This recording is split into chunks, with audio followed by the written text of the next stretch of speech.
Kicked out as a teen for false rumors spread by my brother, years later, parents see my success and demand money after they abandoned me. I am a 28-year-old female with a twin brother. Hey everyone, before we dive in, I have a quick favor to ask. If you enjoy content like this, please hit the subscribe button. It's free, supports the channel, and ensures you never miss out on amazing videos. Alright, let's get started. Growing up, my twin brother and I experienced very different treatment from our parents.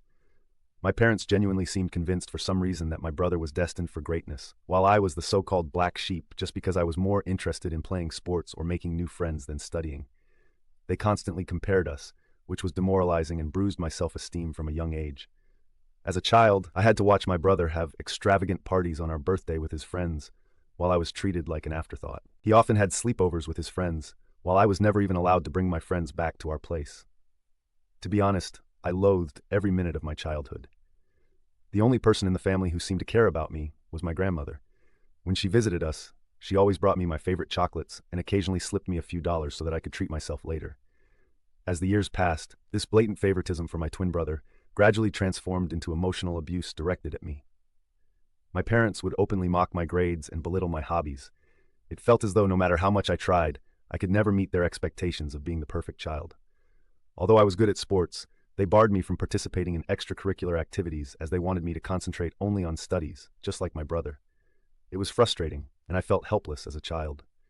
Later in my sophomore year, I got grounded yet again, and this time, the crime was having Snapchat on my phone. I had done absolutely nothing wrong, except, like all teenagers my age, downloaded this app to stay connected with my friends.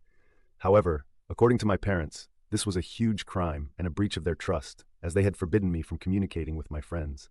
They went batshit crazy on me and threw all my stuff around the room. They then took the doors off my hinges and told me that I would have no privacy as long as I lived under their roof. Watching my parents abuse me this way, my twin brother, instead of supporting me, made my life worse. The toxic environment created by our parents' unjust actions allowed him to exploit the situation to his advantage. He adopted a pattern of lying about me, falsely accusing me of things I never did so that he could get away with everything. If he stole something, he'd effortlessly shift the blame to me, and my parents, already inclined to believe the worst about me, readily accepted his lies. He would demean me in front of my friends at school and make fun of my appearance. Despite this, I had a wide circle of friends at school because I was approachable and open to making connections. My twin, however, struggled socially, and he started to resent that I could talk to people, while he, as an introvert, felt awkward. This jealousy reached a boiling point during our 14th birthday party when no one showed up for him. I have no idea why his friends did that to him, but in stark contrast, my friends took me out for ice cream, and I had an overall wonderful day. This infuriated my brother further. To take revenge, my brother began to spread false rumors at school about me, portraying me as a spoiled brat. He falsely told everyone that I was allegedly physically abusing him at home. Since our parents loved him more, he took things to a disturbing level to fabricate evidence. He would punch himself, purposefully inflicting injuries like a black eye or a bruised shoulder. The next day, he would confidently walk into school displaying the self-inflicted injuries as proof of my supposed violence and make up stories. Whenever our parents questioned him about the injuries, he would lie, saying it was due to innocent activities like playing football with his friends. The lies and his alleged black eyes started to gain traction, and people began to believe his distorted version of events. It wasn't long before whispers started circulating, and even my friends began to look at me with suspicion. At first, I noticed subtle changes. Friends who once chatted with me in the hallways suddenly became distant. Invitations to group hangouts became fewer and farther between. It was like a switch had been flipped, and people were hesitant to associate with the supposedly spoiled girl accused of violence. One day, I mustered the courage to ask my ex-best friend why things had changed between us. She opened up about how my twin brother had been spreading rumors about me. She revealed the detailed lies he had told everyone, accusing me of things I had never done. I was shocked to hear her words. The feeling was a mix of disbelief and betrayal, as if the ground beneath me had given way. My brother, someone I grew up with, was spreading lies about me, accusing me of things I would never even dream of doing. It was a betrayal that cut deep, leaving me with a knot in my stomach and a heavy heart. I confronted my brother the day after school, but he chose to ignore me. I begged him to stop lying about me, but he smirked at me and told me that I deserved to rot alone. I was at a loss for words because his lies and behavior were starting to scare me. I wanted to talk to my parents, but I was afraid that they would believe my brother over me. The isolation stung, especially because I had always been open to making friends. It felt like my brother's jealousy-fueled lies were tearing down the connections I had built over the years. Teachers, too, began to catch wind of the rumors. It was a surreal experience, as if I were living in a parallel reality where my true self was overshadowed by the malicious story spun by my own twin. The lies had grown beyond mere teenage gossip. They were now shaping how people truly perceived me. The nasty rumor quickly reached my principal's ears, and then my worst nightmare came true. The principal immediately called me and my brother into his room, as well as our parents, so we could discuss these alleged rumors. I sat there, heart pounding, as the principal demanded the truth. I hoped my brother would finally come clean, but instead, he doubled down on the lies. He straight up told the principal that yes, the rumors were true, and painted me as this bully who went around beating him up when our parents weren't around. I couldn't believe it. Shock washed over me as my brother continued spinning this twisted story about how I was angry at him for getting more love from our parents.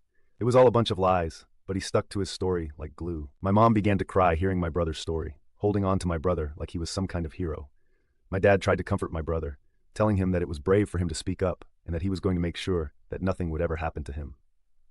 After that day, I tried to defend myself, pleading with the principal that it was all made up. I felt like I was drowning in a sea of accusations, desperately trying to swim to the surface.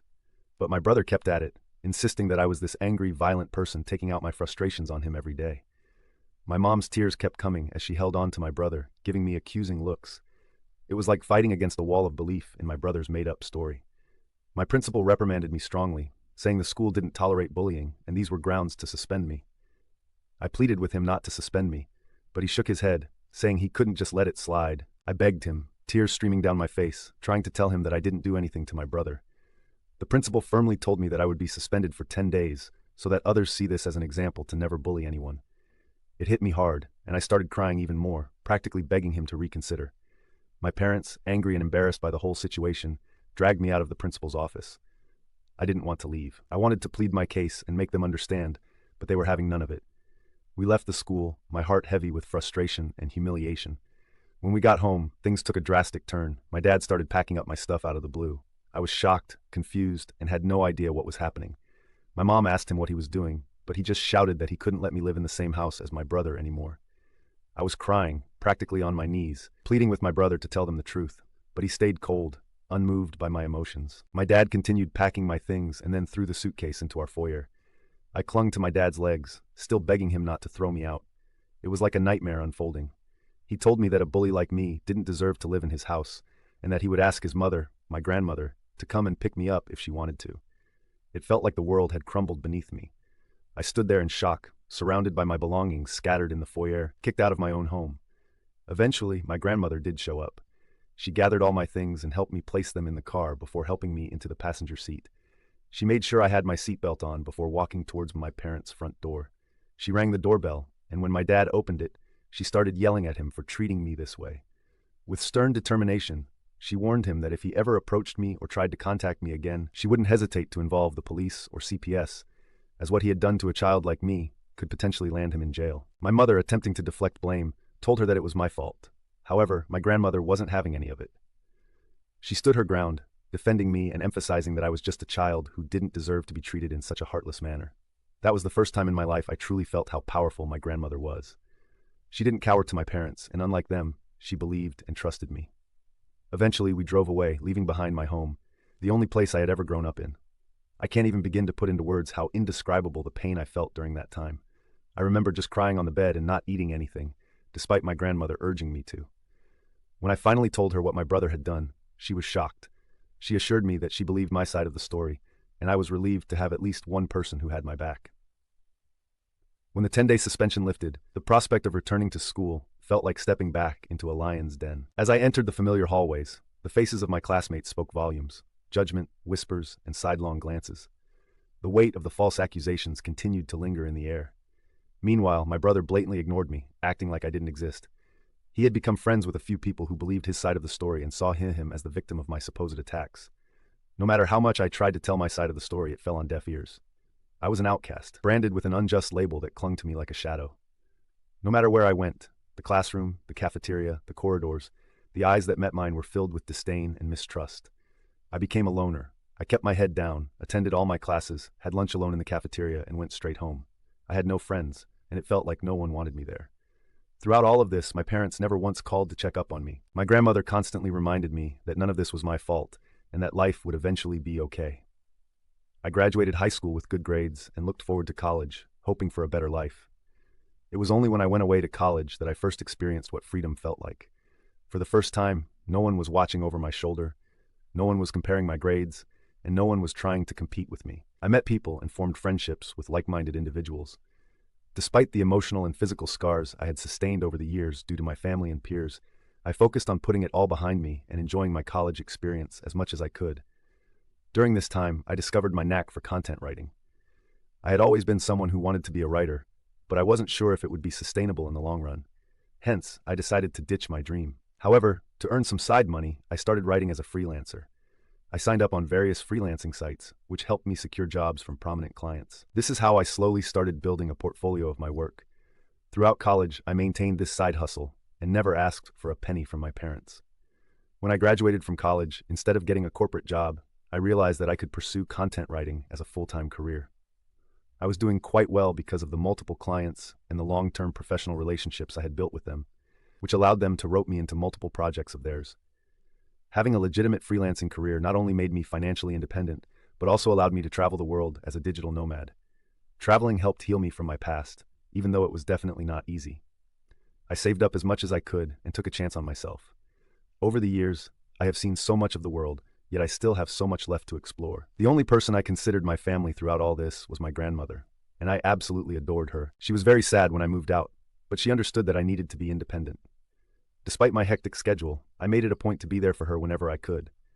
I would visit her on the weekends, often sharing meals together or simply sitting on the porch, engrossed in conversations that ranged from childhood tales to more recent happenings.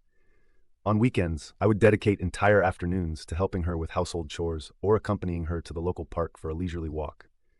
Recently, I completed one of the most important projects of my career. I can't mention the brand, but I was extremely lucky to write blogs and product descriptions for them. After the project was done, I requested the team I worked with to leave me positive reviews on my websites, which they were more than happy to do. I then took screenshots of some of their reviews and posted them on my Instagram, knowing that working with this brand was a huge deal. As expected, a lot of other content writers reached out to congratulate me on my professional success and even reposted my story to help spread the word. This is how I started getting messages from strangers who also needed help with their websites. My relatives noticed this as well, and some of them reached out to congratulate me. Eventually, I was contacted by my college's principal. He had seen that I was doing well and wanted me to come to the college for a seminar to talk to students about building a career as a content writer. I was quite nervous, as I don't do well when it comes to public speaking, but I decided to take a chance and agreed. When I found myself standing before eager faces, sharing my experiences and insights, I felt like my life had come full circle. In my speech, I spoke about the struggles I faced and how I worked hard to sustain myself despite all the hard days. It was honestly a very fulfilling experience to empower others and contribute to the growth of the writing community. Some of my clips started going viral in Facebook groups as people resonated with them. It felt good to finally be recognized for my hard work. Last week, I was invited to speak on a local news channel. It was a show about the benefits of content writing, and they invited me to share my journey and insights with their viewers. I was a bit nervous, but also excited for the opportunity. During the show, I talked about my experiences, the importance of client reviews, and how a simple appreciation post could open doors to incredible opportunities. The opportunity to reach a broader audience and inspire more individuals in the field was both humbling and exhilarating. When it finally aired, I shared some of these clips on my Instagram, as I was proud of being invited to a TV show. This is how my relatives and cousins started finding out how well I was doing in my career. Since my parents never talked about me to anyone, they had no idea that I was working with popular brands and getting invited to TV shows. Word quickly spread within my family, and I guess this TV interview must have finally reached my parents' ears. Just a few days later, I was working on another project and had my phone on silent. When I was done with my work, I checked my phone and, to my surprise, there were 6 missed calls from my mom. I was honestly shocked to see her name on my phone, as it had been a long time since she had called me. After all those years of silence, I couldn't fathom why she was calling me. Hesitatingly, I called her back, and she picked up immediately. I asked her if everything was okay, and my mom started to congratulate me. My dad, probably sitting right there with her, jumped into the conversation as well. He started to inquire about my life and well-being, and I answered their questions without much thought.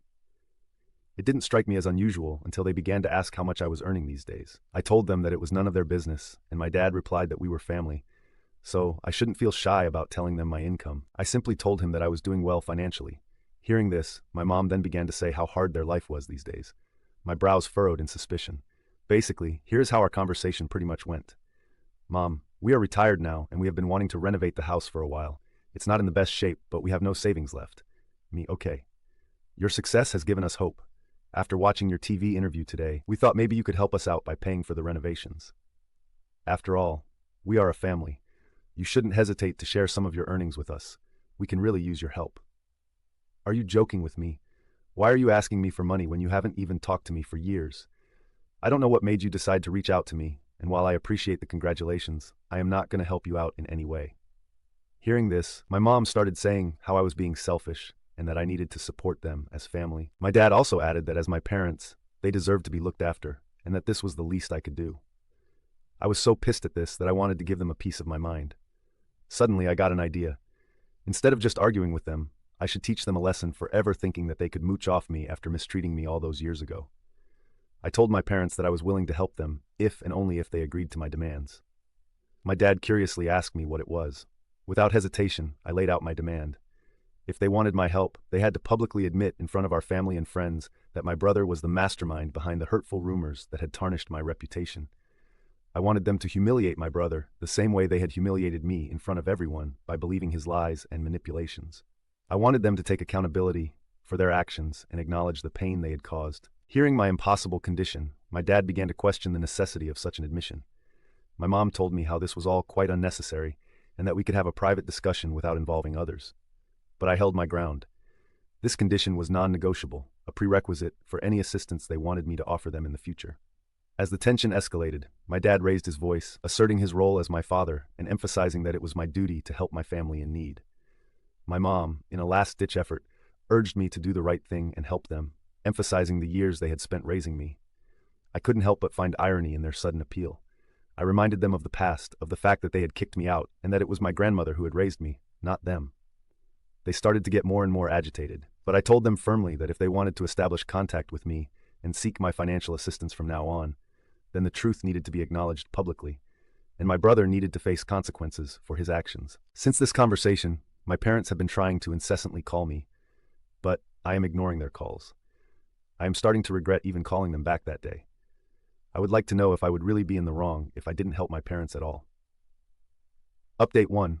It's been a whirlwind of a week since I last shared my story, and the support and encouragement I've been receiving from everyone has been overwhelming. It's heartening to know that I'm not alone during this time.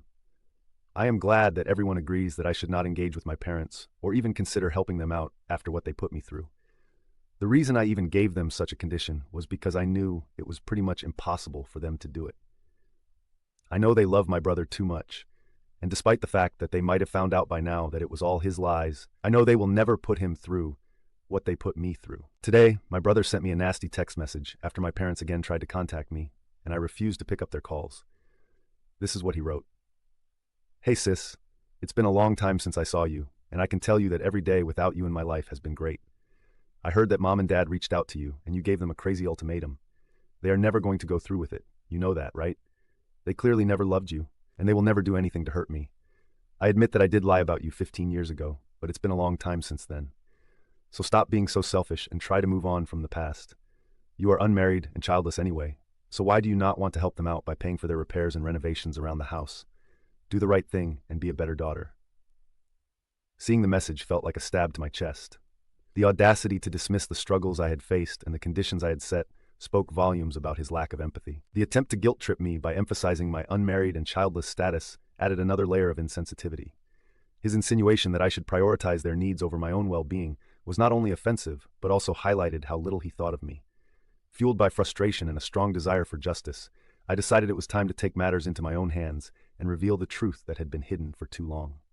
I sat down to write an email to my parents and close relatives, sharing the painful details of my childhood and the unfair treatment I had endured while growing up in my family house. In the email, I described the strict and oppressive environment under my parents' roof and how they treated me compared to my twin brother. The email also delved into the malicious and completely untrue rumor my brother had spread about me in school, which had led to severe consequences and affected my reputation. I wrote about how my parents had kicked me out to the curb, and had it not been for my grandmother, I might have been dead in the streets by now. Towards the end, I asked everyone to read a message my brother had sent me. I attached a screenshot where he admitted to lying about me. It was a clear confession that I hoped would expose the lies that had persisted for too long. I sent the email just an hour ago, and I know that all hell will break loose once my parents and my brother read it. I will update you next regarding how my family reacts to my email. Update 2.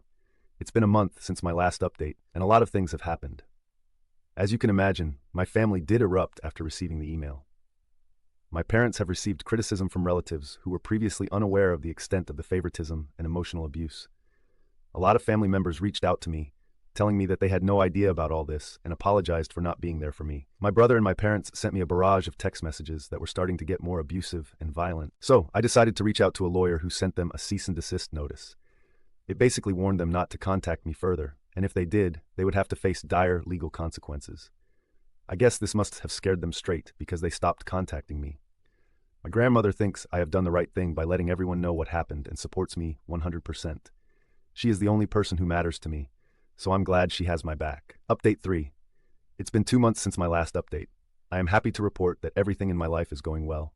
My content writing business has been flourishing, and the invitations to speak at seminars and podcasts continue to roll in, solidifying my position as a respected figure in my line of work.